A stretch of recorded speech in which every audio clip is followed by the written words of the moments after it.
que é a doutrina da providência? É que tudo que Deus criou, Ele controla. Não há nada que fuja dele, do seu poder.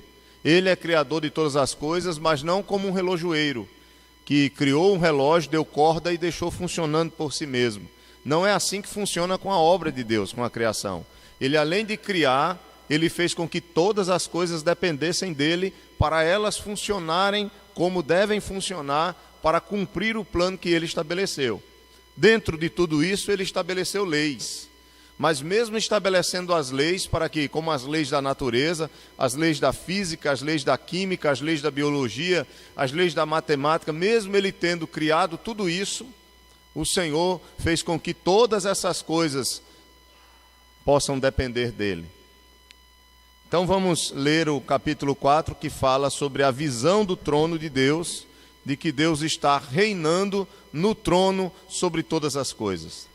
Apocalipse 4 diz assim: depois destas coisas, olhei, e eis não somente uma porta aberta no céu, como também a primeira voz que ouvi, como de trombeta, ao falar comigo, dizendo: sobe para aqui e te mostrarei o que deve acontecer depois destas coisas.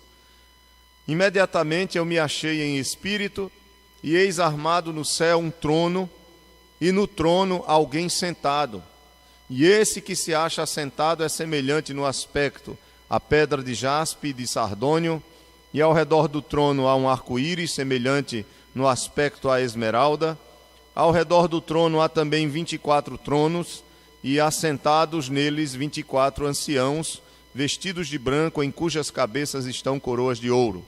Do trono saem relâmpagos, vozes e trovões, e diante do trono ardem 7 tochas de fogo, que são os 7 Espíritos de Deus. Há diante do trono um como queimar de vidro, semelhante ao cristal, e também no meio do trono e à volta do trono 4 seres viventes cheios de olhos, por diante e por detrás. O primeiro ser vivente é semelhante a leão, o segundo semelhante a novilho, o terceiro tem um rosto como de homem, e o quarto ser vivente é semelhante à águia quando está voando.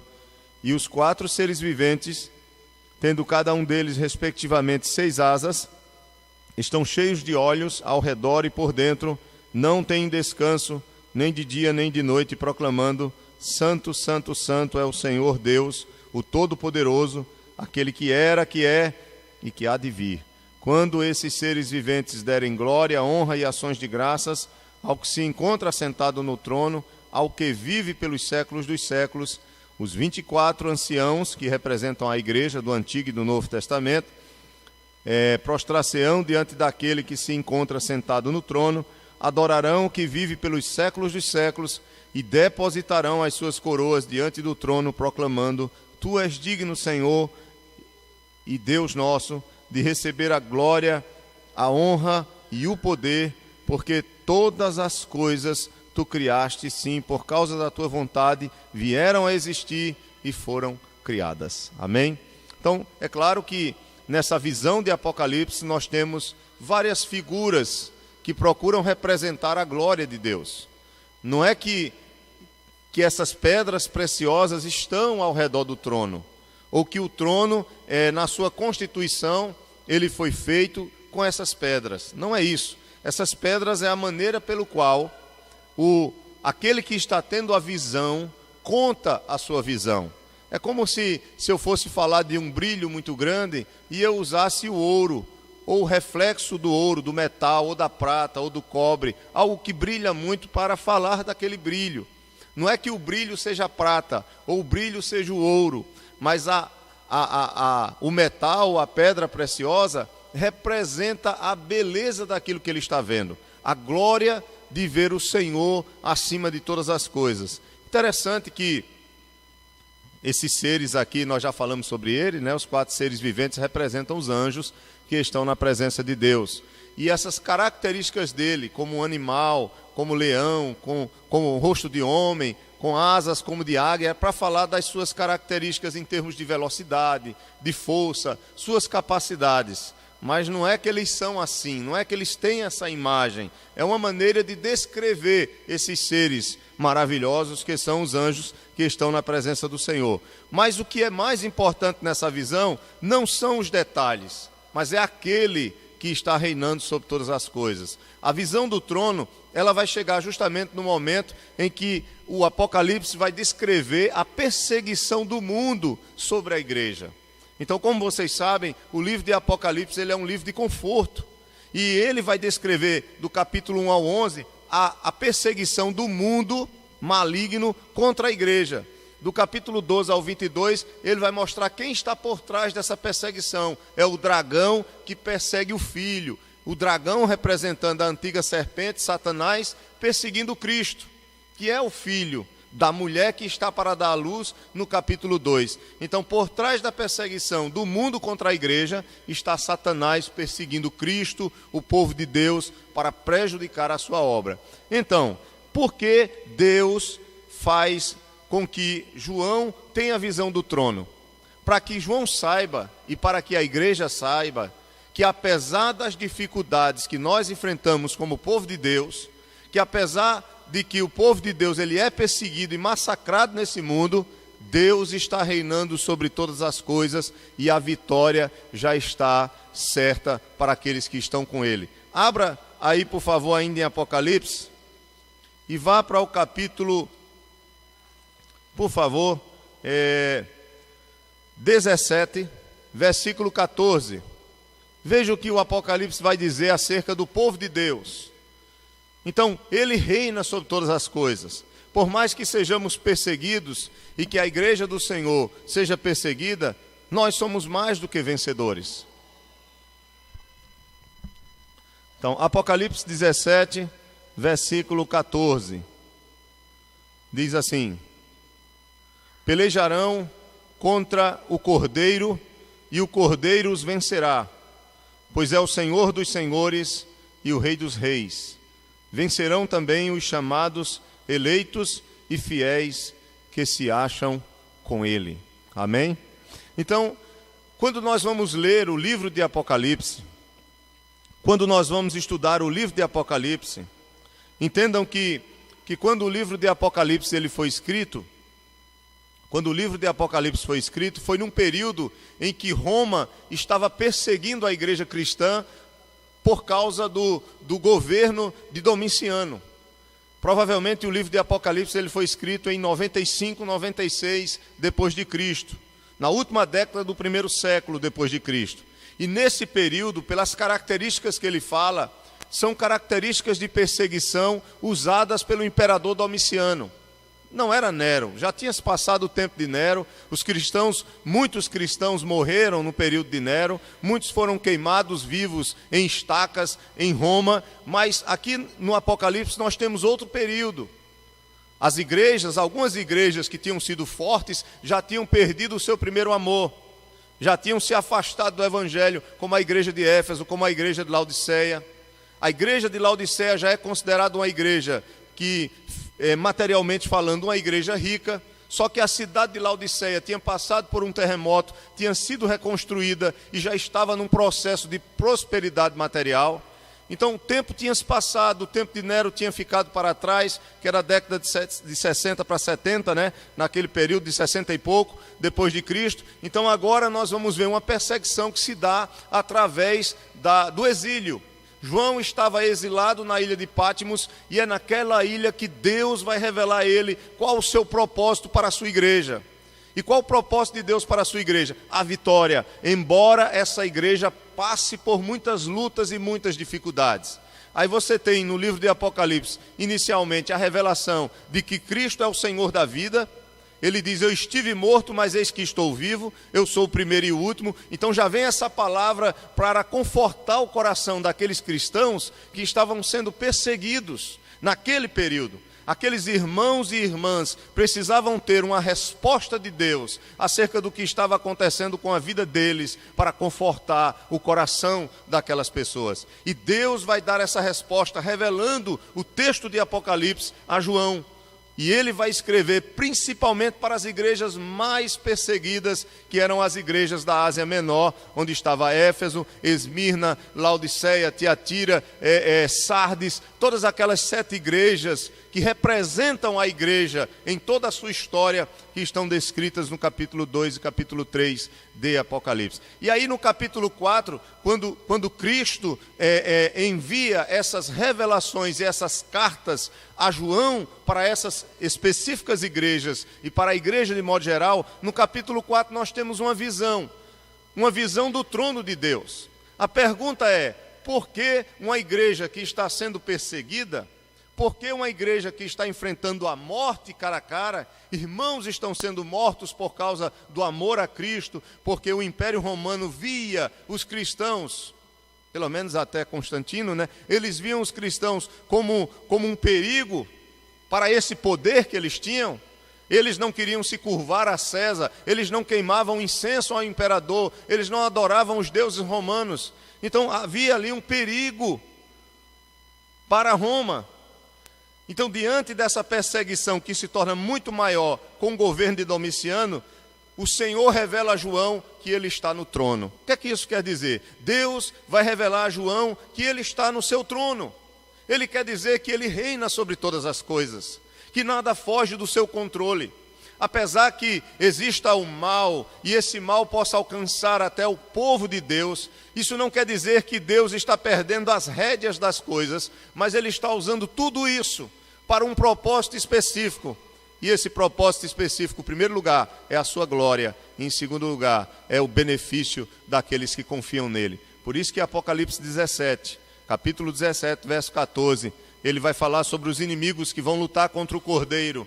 Ou seja, os inimigos, o mundo é inimigo da igreja, assim como Satanás é o inimigo de Cristo. É isso que o Apocalipse vai mostrar. Capítulo 1 ao 11, a igreja sofrendo nas mãos da Babilônia, desse inimigo mundano, e Cristo sendo perseguido pelo dragão a partir do capítulo 12.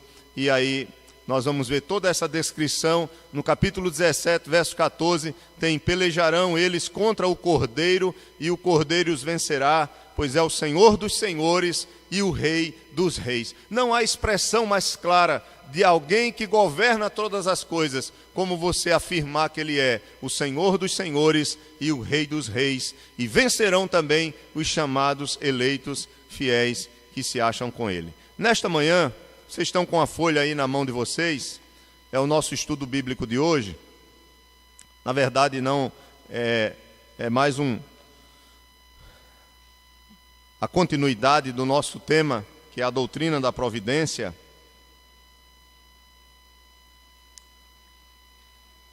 Falei para vocês que a doutrina da providência, a Bíblia, ela mostra que Deus, ao criar todas as coisas, Ele fez com que todas essas coisas dependessem sempre dele para elas existirem.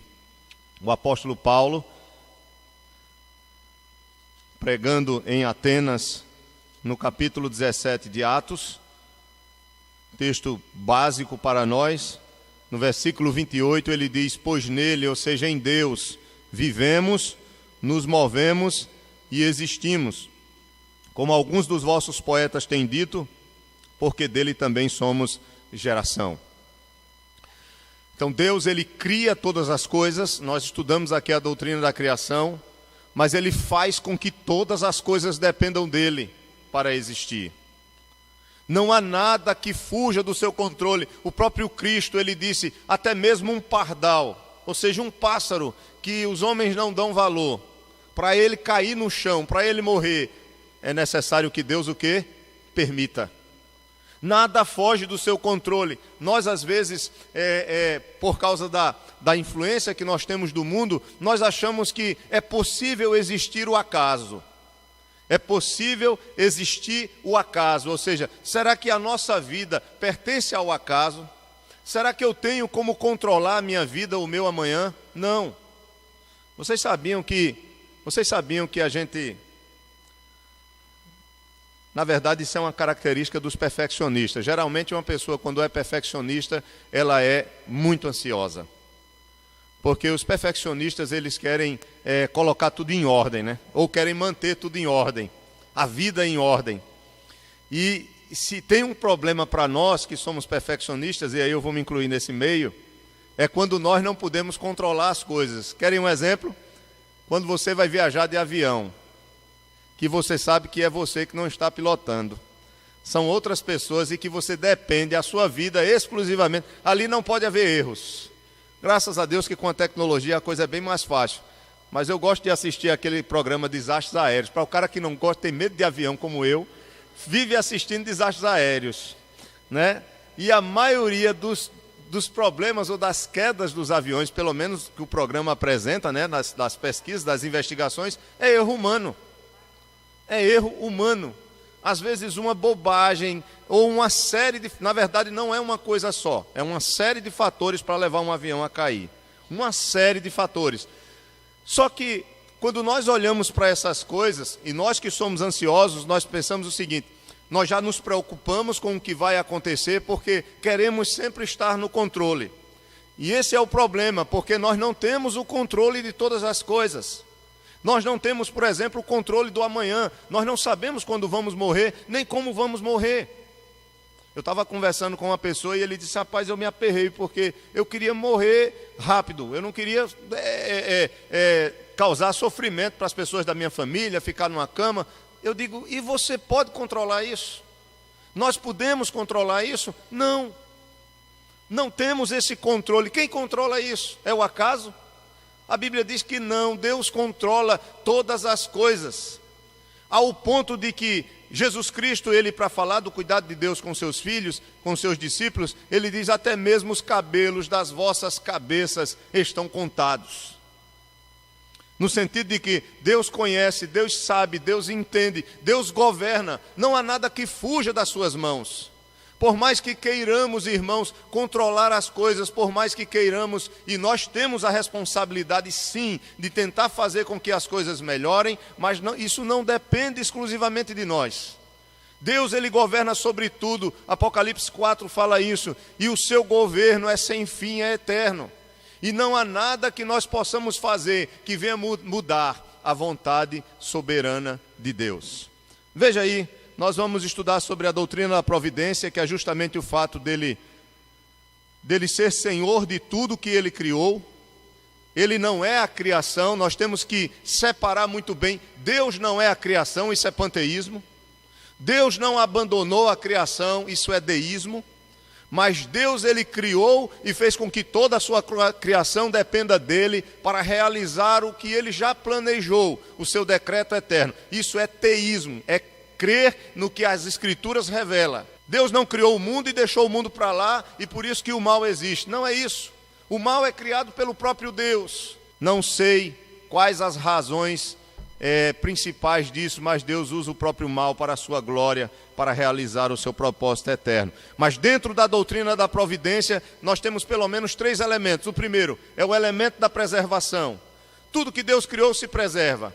Eu disse para os irmãos aqui que aqueles filmes de Hollywood são bem interessantes, que tem 2012, né, o fim dos tempos, e que mostra as coisas sendo destruídas, como que por um terremoto, ou por alguma coisa, ou por alienígenas, enfim. Isso é tudo utopia, porque a Bíblia, ela não mostra isso.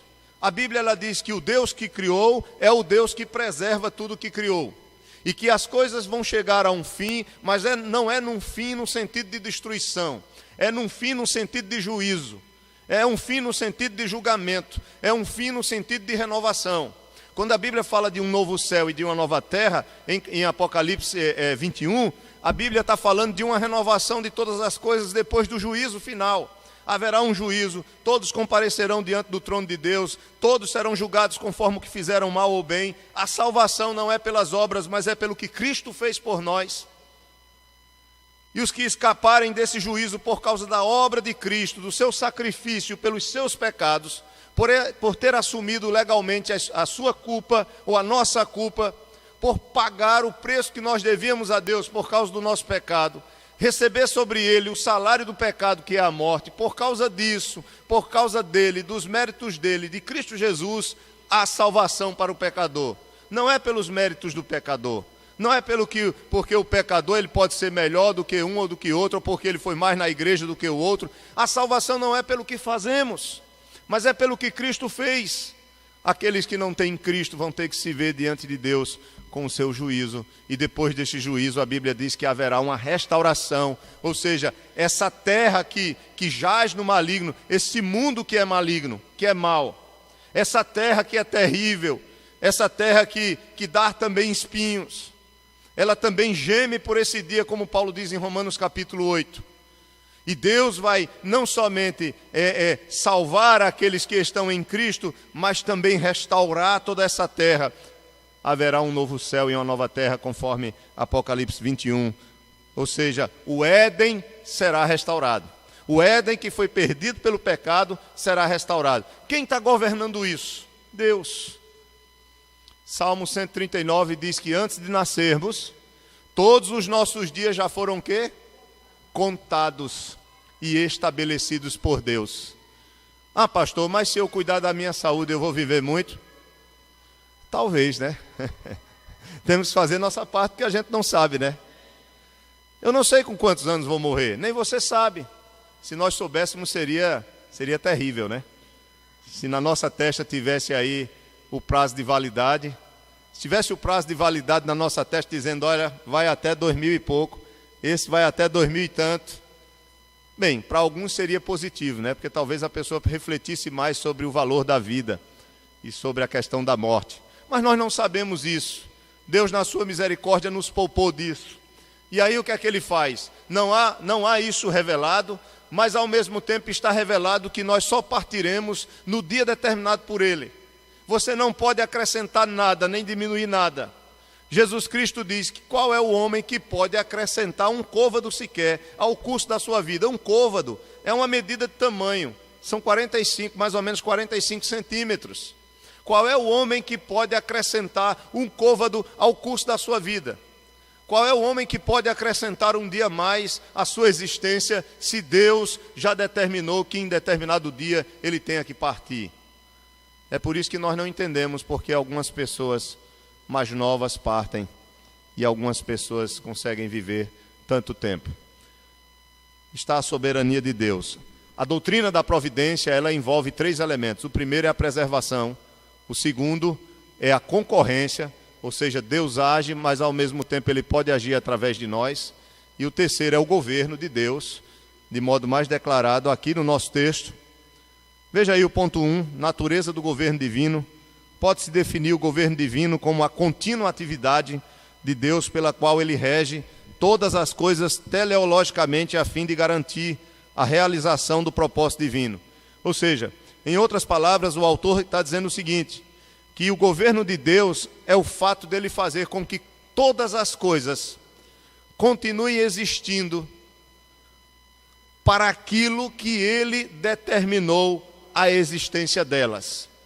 Nada vai fugir do seu decreto, nada vai fugir do seu plano. É aquilo que Jó disse no final da sua história, depois que ele foi curado e passou todo aquele sofrimento, quando ele disse, nenhum dos teus planos podem ser frustrados.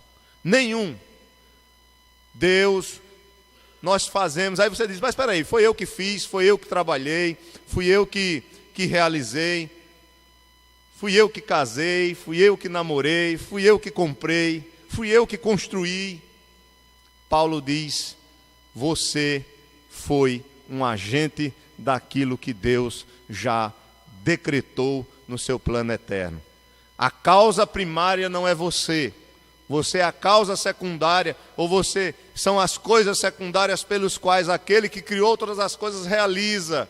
Tudo para os seus planos, para a sua glória, para o seu louvor. Veja, por exemplo, Efésios. Abra a sua Bíblia em Efésios, capítulo 1.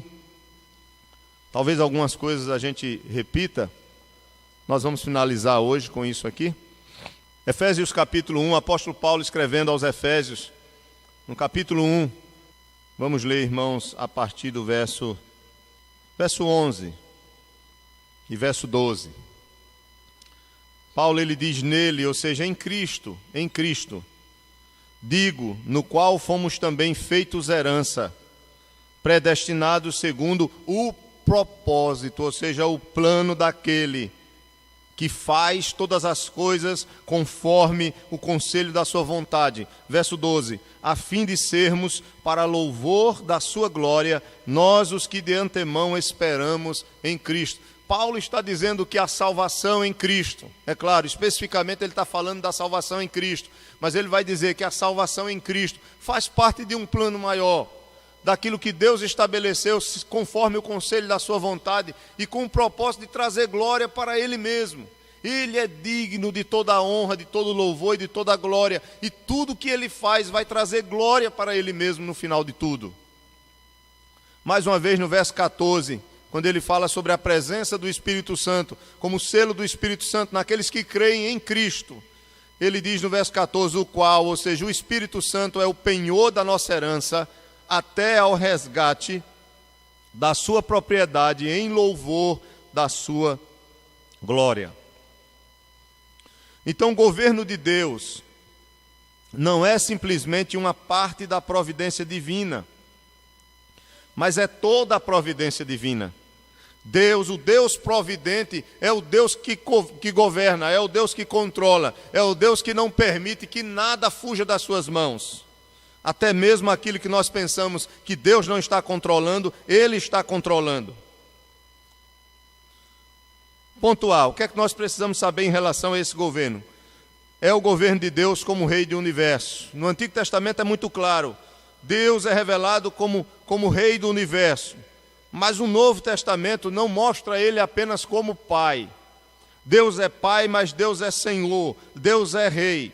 Eu gostaria que você abrisse sua Bíblia em Mateus, capítulo 11, verso 25. Capítulo 11, verso 25. De Mateus. Evangelho de Mateus. Mateus, capítulo 11, verso 25. Cristo, ele diz, por aquele tempo, exclamou Jesus, graças te dou, ó Pai, Senhor do céu e da terra, porque ocultaste estas coisas aos sábios e instruídos e as revelaste aos pequeninos. Deus é Senhor, Cristo deixa claro, Ele é Senhor do céu, é Senhor da terra, porque há alguns estudiosos que tentam mostrar Deus no Novo Testamento apenas como um Pai amoroso, e não como aquele que reina sobre tudo, como soberano. Isso é um erro, irmãos. Ele é Pai, mas Ele é Senhor, Ele é Rei, Ele é soberano sobre todas as coisas. Em nenhum momento algo fuja, ou algo venha fugir do seu controle. Veja mais um texto, 1 Timóteo capítulo 1. 1 Timóteo capítulo 1, verso 17. Depois a gente vai para Apocalipse mais uma vez. 1 Timóteo capítulo 1, verso 17. Alguém disse que é um exemplo bem simples de nós percebermos o senhorio de Deus. Está no fato de nos olharmos no espelho, né?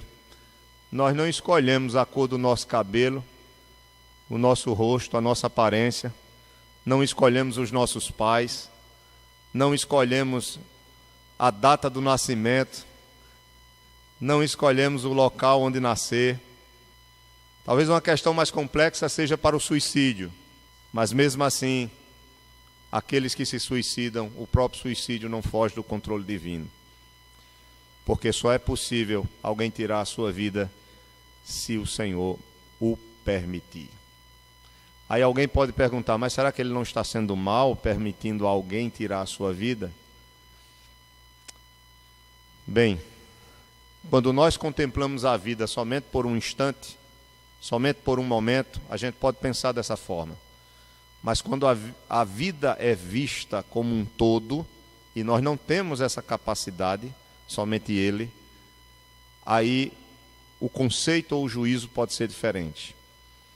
Embora o suicídio, conforme a palavra de Deus, ele é algo realmente terrível. É considerado assassinato também. Está dentro do mandamento que diz, não matarás.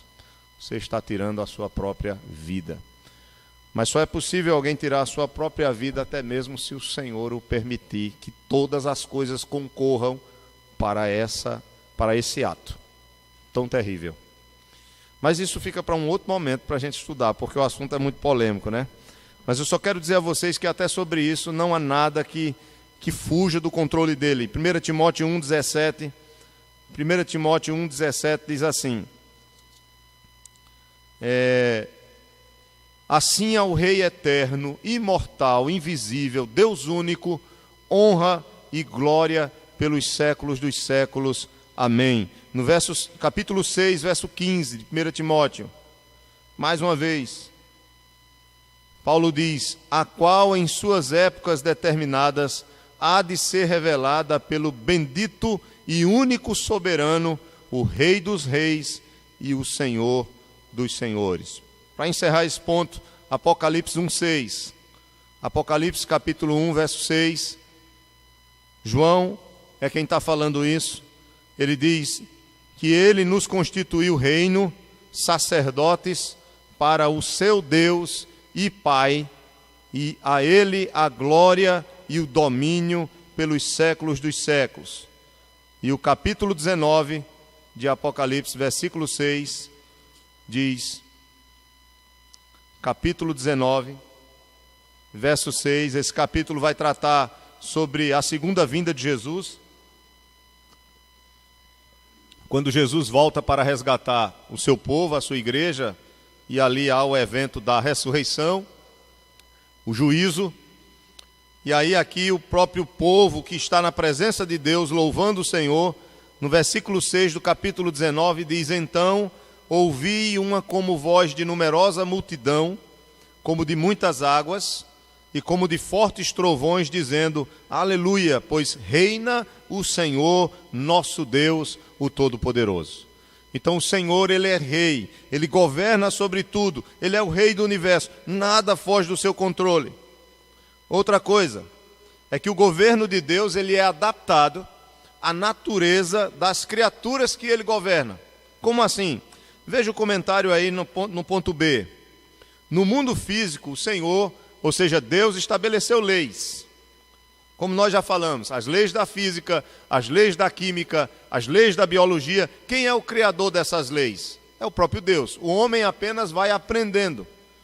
O homem, a partir do momento que ele vai crescendo em conhecimento, e isso é graça de Deus na sua vida, ele vai aprendendo a lidar com a própria criação. Ele vai conhecendo a criação.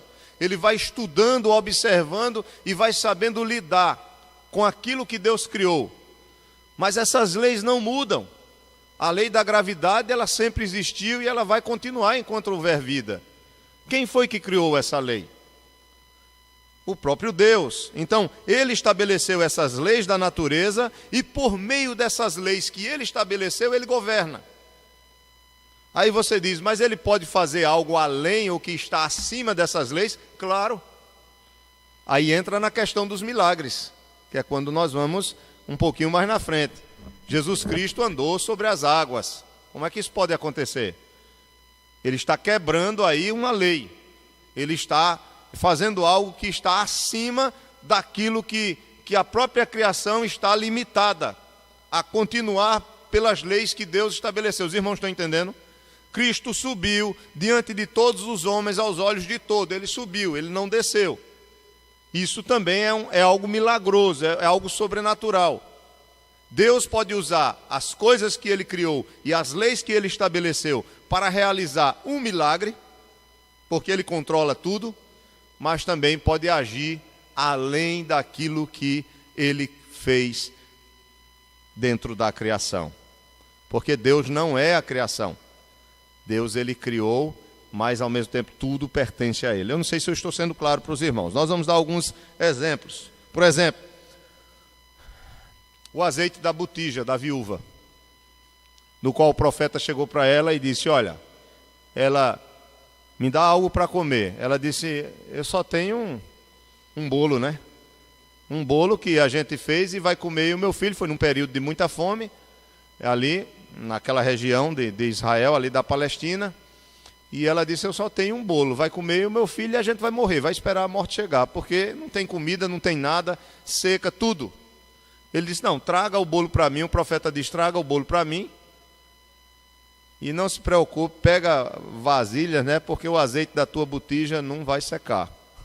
Aquela mulher ela confia na palavra daquele profeta, serve a ele, e depois ela começa a perceber que quando ela derrama o azeitezinho que ela tinha para fazer a sua comida, era algo básico, era um item básico da culinária deles, ela vê que nunca seca. Não tem lógica isso, irmãos. Se tinha 1 litro e ela derrama meio litro, tinha que ficar meio litro. Se tem 1 litro, ela derrama 800 mililitros, é isso mesmo, né? Então, vai ficar só 200. Não tem lógica. Mas Deus fez com que, quanto mais ela derramasse, mais enchia outras vasilhas. Como é que nós explicamos isso? E os pães que Jesus Cristo multiplicou? Como é que você explica? Um pedaço de pão, você divide ele em 3 pedaços, mas aquele pão não se acaba. Quanto mais você tira um pedaço do pão, mais continua. E depois eles juntam 12 cestos cheios daquilo que sobrou, depois de ter alimentado uma multidão de pessoas. Tanto os pães como os peixes. Como nós podemos explicar isso? Isso está dentro da lei? Não. E a água que é transformada em vinho? Como nós podemos explicar isso? Então Deus, ele governa através das leis, mas quando ele quer, ele age acima daquilo que ele estabeleceu como lei. Porque somente ele pode fazer isso. Somente ele pode fazer isso.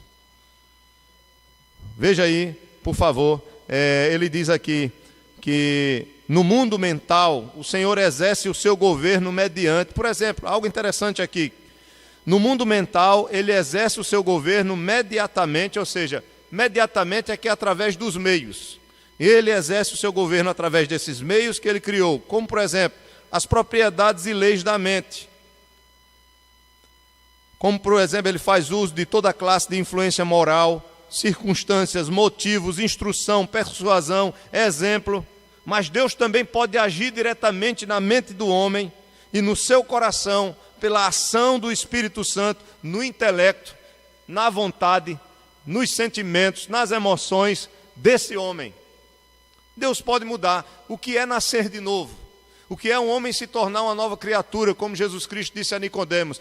Nicodemos, ele chega para Jesus e Jesus diz para ele: olha, tu és mestre na lei, mas o que importa, Nicodemos, é nascer de novo. E ele não entende, como é que eu posso nascer de novo se eu já sou velho, eu tenho que voltar ao ventre da minha mãe? Jesus Cristo, não estou falando desse nascimento, é do nascer da água e do Espírito, é do nascer do Espírito Santo, é a obra do Espírito Santo no coração, transformando o homem pecador num novo homem, transformando o homem interior. Somente Deus é que pode realizar isso. Ninguém tem a capacidade de transformar o coração do ser humano, do outro, que diga aqui os maridos e as mulheres, né? Quem é casado aqui sabe. Se tiver muito mais anos casado, sabe mais ainda. Que nós não podemos mudar o outro. Claro, melhora, né? Com o tempo. Se espera. Se espera, né? Se tiver Cristo, com certeza vai melhorar. Eu sou casado há 22 anos. Sei o que é isso. Tem pessoas aqui que podem ser casadas há muito mais anos do que eu. Nós não temos a capacidade de transformar o coração do outro. Agora, Cristo tem. Quando ele entra no nosso coração, em nossa vida, por meio da sua palavra, ele começa a transformar. Aí aquele camarada que não valia nada, que a vida dele era dirigida somente para satisfazer os seus desejos carnais, ele não estava nem aí para o outro, ele se torna um novo homem.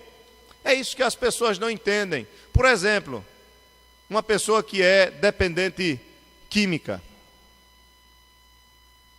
uma pessoa viciada em drogas, é uma das áreas mais difíceis de você ver essas pessoas serem libertas.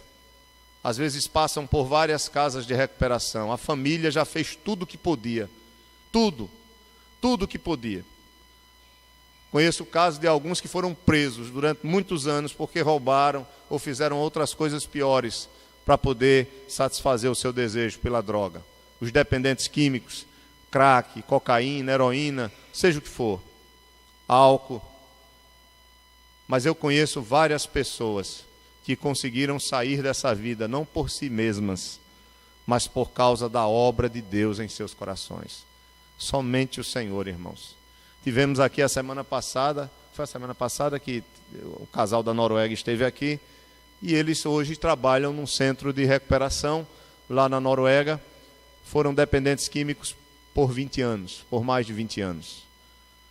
Teve uma delas, ela contou, ela passou por abuso familiar, abuso sexual, quando criança. Ela se tornou dependente química, crack e cocaína e heroína também, porque na Noruega se tem dinheiro para comprar drogas melhores. Quando eu digo melhores, entre aspas, tá? Drogas mais caras, segundo a linguagem deles. Porque o crack é a droga do pobre, né? Embora que não é uma droga barata, porque o efeito dela é por pouco tempo. Mas a heroína, essas drogas são drogas mais caras. E ela passou mais de 20 anos, morava nas ruas. Lá na Noruega, irmãos, o governo, ele dá uma verba, ele te dá dinheiro mensalmente. Se você for uma pessoa que queira viver na rua, que é dependente química, a Noruega, ela deposita na tua conta um valor mensal. Não é para você usar por droga, mas é para poder você não ser um pedinte, mas para você ter alguma coisa para poder viver. O governo tenta fazer esse trabalho, tenta levar para casa de recuperação, tenta ajudar, enfim. Ela passou mais de 20 anos. Ela chegou a ser presa numa casa e a ser violentada por vários homens. Ela ia morrer. Pessoas ali do meio das drogas. Até que um amigo descobriu que ela estava nessa casa. Resgatou ela de lá, literalmente. Tirou ela de lá, escondido das pessoas. E falou do amor de Jesus para ela. Que Cristo poderia transformar a vida dela. Ela poderia conhecer o Evangelho. E essa pessoa já está hoje, muitos e muitos anos, a vida dela transformou. Ela aprendeu a superar o passado, né? Como Paulo diz, as coisas que ficam para trás eu deixo para trás e agora prossigo para o alvo, para o prêmio da soberana vocação que Deus realmente nos concedeu. Então, Filipenses, né, capítulo 3, fala sobre isso. Então, ela entendeu que a vida dela é uma vida nova em Cristo, que ela deve olhar para Cristo como autor e consumador da sua fé, deve viver para Ele e esperar aquele dia em que ela será plenamente redimida pelo Senhor. Porque se ela voltar ao passado e ficar olhando para trás... Paulo, por exemplo, foi um homem assim. Paulo foi perseguidor da igreja. Paulo participou da morte de muitos cristãos. Foi um homem terrível. Mas um dia o Senhor o alcançou na estrada de Damasco e ele se tornou o maior missionário da igreja apostólica. É correto. Ele abriu, né? Abriu as portas mesmo para o evangelho entre os gentios. Amém, meus irmãos? Quem é que é soberano e que pode transformar a nossa mente, a nossa vontade, o nosso coração? O Senhor, Ele faz isso. Assim também como Ele pode agir na natureza, além das leis que Ele mesmo estabeleceu para elas. Qual é a extensão do governo divino? Ele é universal. Eu não vou ler muitos textos, eu já estou caminhando para o final. Por exemplo, Salmo 22... Esse governo é universal. Salmo 22, verso 28 e 29. Salmo 22, verso 28 e 29, ele diz: pois do Senhor é o reino, é Ele quem governa as nações. Todos os opulentos da terra hão de comer e adorar, e todos os que descem ao pó se prostrarão perante Ele, até aquele que não pode preservar a própria vida. Ele é o Senhor de todas as coisas. Quantos impérios já se levantaram e já caíram, e quando nós lemos as Escrituras, desde o começo até o fim, nós vamos ver Deus governando através dessas nações. Ele diz que usa Ciro como um instrumento dele, em relação ao seu povo, para lidar com o seu povo. O próprio Jesus, quando estava sendo crucificado, Pilatos o questionou, porque ele ficava calado, e o questionou. E Jesus Cristo, ele disse, perguntando: tu não sabes quem é que fala contigo? Ele disse: sim, só estás nessa posição porque o meu Pai te colocou. Então há um governo soberano sobre todas as coisas. Mas não somente isso. Deus, ele governa as coisas de maior significação, como em Mateus 10. Mateus 10, verso 29 ao 31, as coisas de menor significação, né, até as de maior significação, as coisas simples, como eu já falei. Mateus 10, 29 diz: não se vendem 2 pardais por um asse, e nenhum deles cairá em terra sem o consentimento de vosso Pai. Eu brinco com os irmãos, né? Existe uma frasezinha que os evangélicos eles dizem nenhuma folha de uma árvore cai no chão sem Deus permitir. Isso não tem na Bíblia, tá? Isso é um versículo, isso não é um versículo bíblico. Isso foi que o povo se acostumou a contar essa... E aí o povo acha, está lá na Bíblia, nenhuma folha cai no chão se Deus não permitir. Não, não é uma folha, é um pardal, é um pássaro. Tá bom? É um pássaro. O que Jesus está dizendo é que nenhum pássaro desse, que era insignificante, valia 2 asses. Ou seja, um valor irrisório. Ninguém valorizava esses pássaros, como ninguém valoriza. Inclusive, a gente está com uns pombos aqui, se alguém quiser levar na igreja, ao redor da igreja. Eu brinco com os irmãos, se alguém quiser levar para casa, nós temos um bocado de pombo que estão vindo aqui para cima, causando uma sujeira enorme, né? Mas são essas coisas. Ninguém valoriza. Alguém valoriza um pombo, né? Ou o próprio pardal? Não tem valor. Mas até essas coisas insignificantes para o homem, Deus controla. Nenhum cai no chão sem o consentimento de Deus. É isso que Jesus mesmo está dizendo aos seus discípulos. As coisas que aparentemente são acidentais, não são acidentais. Veja Provérbios 16, 33. Provérbios 16, 33. A sorte se lança no regaço, mas do Senhor procede toda decisão. Eu já expliquei a vocês o que é a sorte se lança no regaço. É que antigamente existia, o próprio Deus estabeleceu um meio pelo qual o povo deveria consultar a sua vontade. O povo de Israel. O sacerdote, que era o líder religioso da época, ele usava um peitoral sobre sua roupa. Nesse peitoral de couro, ele tinha 12 pedras preciosas, representando cada uma das tribos de Israel. E por trás desse peitoral, entre essas 12 pedras e a última parte de couro do peitoral, havia um bolso. Nesse bolso existiam 2 pedras, uma chamada de Urim e outra chamada de Tumim. Então era comum, essa peça se chamava de estola sacerdotal.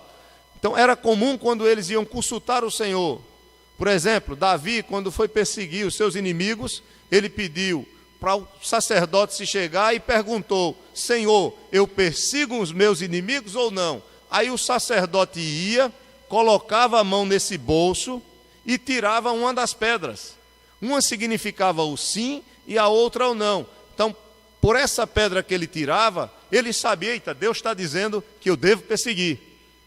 Então, o autor de Provérbios, ele diz: a sorte se lança no regaço, mas quem está decidindo é quem? É o Senhor. Não é a sorte, não é o acaso, por exemplo. Não é o acaso. É Deus. Mas isso é muito complexo para nós. Deus, ele governa as boas ações do homem. Filipenses, Paulo diz que ele opera em nós tanto o querer quanto o efetuar. Também governa as más ações do homem, como por exemplo em Atos 14, 16. Atos 14, 16, Paulo levantando-se, Atos 14, eu estou lendo 13, 16. Quando Paulo está pregando, ele diz: o Deus, né? Versículo 15, ele diz: senhores, por que fazeis isto? O povo estava querendo sacrificar animais a eles, dizendo que eles eram deuses. Paulo e Barnabé. Aí ele diz: senhores, por que fazeis isto?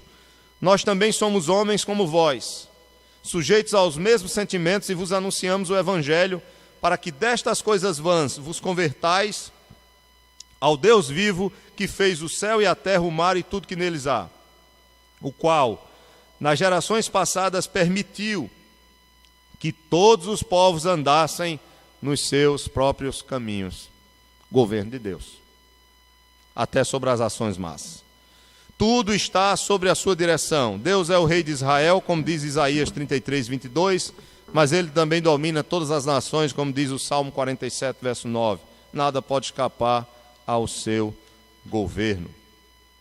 eu quero encerrar sobre o propósito dos milagres.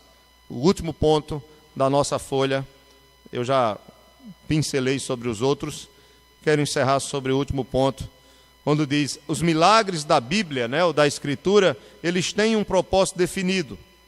Não são meras maravilhas e exibições de poder destinadas a provocar admiração, mas os milagres têm um significado revelacional, ou seja, os milagres eles são ao mesmo tempo sinais. Eles servem para ensinar o povo algo da parte de Deus. Deus, quando realiza um milagre, ele está procurando ensinar ao povo a sua vontade, ou então algo acerca da sua própria pessoa. Não meramente fazendo o milagre por fazer. Essas igrejas, muitas igrejas que tem aí modernas, que vocês ficam vendo aquelas conversas de que, é milagre, é isso, não sei o quê. Principalmente milagre na área financeira, A gente tem que colocar um pé atrás, tá bom? Pé atrás, porque é milagre demais, não sei o quê, vem aqui, eu não tinha isso, agora eu tenho tudo. Então, isso não tem nada a ver com as Escrituras, gente. Isso é como dizia meu pai, conversa fiada, tá bom? Isso é conversa fiada. Ou então essas coisas que você vê o povo chamando, não que Deus não faça, mas o propósito de Deus realizar algum milagre é sempre para a glória dele e nunca para a glória do homem. Quando você vê alguém se dizendo pastor, não sei o quê, está havendo muito milagre aqui, venha para cá, e aí nesse negócio de milagre também vem o seu dinheiro e alguma coisa, aí você bota o pezinho atrás. Isso não tem nada a ver com o evangelho. Há momentos para ver mais milagres na história bíblica. E sempre quando há mais milagres, tem alguma coisa a ver com o plano da redenção. Como, por exemplo, quando Cristo estava para vir, nós vamos ver alguns milagres acontecendo. Primeiro, Isabel, que era estéril, engravidou de quem? De João Batista. Maria engravidou por obra do Espírito Santo, mas o anjo apareceu para José. Isso são coisas tremendas. As coisas começam a ser conduzidas para Cristo vir nascer e fazer aquilo para cumprir a sua missão, aquilo que ele devia fazer. Então vocês vão ver os milagres relacionados ao ministério de Jesus. Por quê? Porque o Messias deveria vir cheio do poder de Deus. Ele é cheio do Espírito Santo, ele realiza a obra de Deus, mas sempre com a função de levá-lo àquilo que ele deveria fazer, que é morrer pelos nossos pecados. O milagre da ressurreição. Vocês vão ver os apóstolos também realizando muitos milagres, mas nunca a glória era para eles. O aleijado, por exemplo, que ficou lá na frente do templo, onde Pedro disse, eu não tenho prata nem ouro, mas o que eu tenho, isso te dou. Em nome de Jesus Cristo, levanta-te e anda. Qual foi a glória que aqueles homens tiveram? Eles foram presos depois disso. Pedro e João foram presos. Apanharam por causa desse milagre. Mas Cristo foi glorificado. Aí você vê esses comedores de farinha, esses comedores de farinha, e aí fica, venha para cá porque vai ter milagre, hoje é o dia de milagre, eu vou realizar milagre. Qual é a glória que Cristo está tendo nisso? Quem é que está sendo exaltado? É o homem, é a igreja dele? É o ministério dele? Porque quando Deus faz, ele faz. As coisas não são assim, meia boca, como a gente diz não, sabe? Não tem arrumadinho não. Quando ele quer fazer, ele faz e pronto. Porque ele é Senhor, ele realiza. Quando ele realiza um milagre, é milagre mesmo. Quando é uma cura mesmo. Não tem meia cura. Deus curou, mas ainda eu estou doente. Peraí, Deus curou ou não curou? Mas eu pergunto, se ele curar ou não, eu continuo ou não confiando nele, sabendo que ele é Deus e que ele é Senhor? Ele não precisa me curar para eu saber que ele é o Todo-Poderoso, que é Senhor dos Senhores e Rei dos Reis, porque ele pode usar a própria doença para um propósito maior, já que ele governa todas as coisas. Então, muito cuidado com a questão de milagres, não é para exibição de poder, nem para provocar admiração a ninguém, mas ele tem um propósito revelacional. Ele revela Cristo, ele revela Deus, o seu propósito, a sua glória, a salvação nele. A entrada do pecado no mundo torna necessária a intervenção sobrenatural de Deus no curso dos eventos, para a destruição do pecado e para a renovação da criação. Foi mediante milagre que Deus nos deu a sua revelação especial e verbal na Escritura, ou seja, na sua palavra, na Bíblia, bem como a sua revelação suprema e fatual em Jesus Cristo. Jesus Cristo é a imagem do Deus invisível. Os milagres estão relacionados com a obra da salvação, com a economia da salvação, ou seja, a salvação sendo revelada e realizada na história. Uma redenção que com frequência eles prefiguram e simbolizam. Daí vemos ciclos de milagres ligados a períodos especiais da história da redenção, e especialmente durante a época do ministério público de Cristo e da fundação da igreja. Estes milagres ainda não resultaram na restauração do universo físico, mas no fim dos tempos haverá outra série de milagres que redundarão na renovação da natureza para a glória de Deus, o estabelecimento final do reino de Deus em novo céu e nova terra. Amém? Que o Senhor nos dê graça e que nós possamos descansar no seu governo. Se Ele governa sobre todas as coisas e a minha vida está nas suas mãos, eu posso descansar. Claro que o que eu devo fazer, eu faço. Se eu preciso cuidar da minha saúde, sim, eu preciso cuidar da minha saúde. Devo fazer a minha parte. Isso não garante que eu vou viver 100 anos, mas garante como eu vou viver os anos que Deus me dá. Estão entendendo, né? Se eu faço minha caminhadazinha, se eu cuido da minha alimentação, eu vou dormir melhor, eu vou viver melhor, eu vou poder me levantar, eu vou poder caminhar, ou pegar um objeto, ou realizar algum serviço pesado com melhor qualidade. Agora, se isso vai me fazer viver 100, 120 anos, 110, 90, eu não sei. Como eu digo aos irmãos, se Deus estabeleceu de eu viver até 70 anos, eu vou viver. Agora, se eu vou chegar andando me tremendo, ou encurvado, ou se eu vou chegar com mais saúde e mais vigor, depende da maneira como eu estou vivendo essa vida. A mesma coisa é na minha família, nos meus relacionamentos.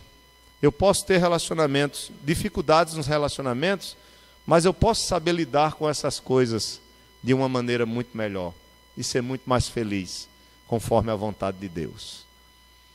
Ou eu posso ficar com raiva de todo mundo, não perdoar ninguém, me acabar de mágoas, sofrer, ter ira, ter raiva de todo mundo. Isso não vai mudar em nada, só vai prejudicar a mim mesmo. Então que o Senhor nos ajude, que nós possamos descansar no Senhor, saber que o Senhor, Ele governa sobre tudo, mas que a nossa vida nós precisamos colocar debaixo do governo de Cristo, como nosso Senhor e Salvador. Nós precisamos dEle, principalmente em relação ao pecado. Se morrermos sem Cristo, estaremos perdidos.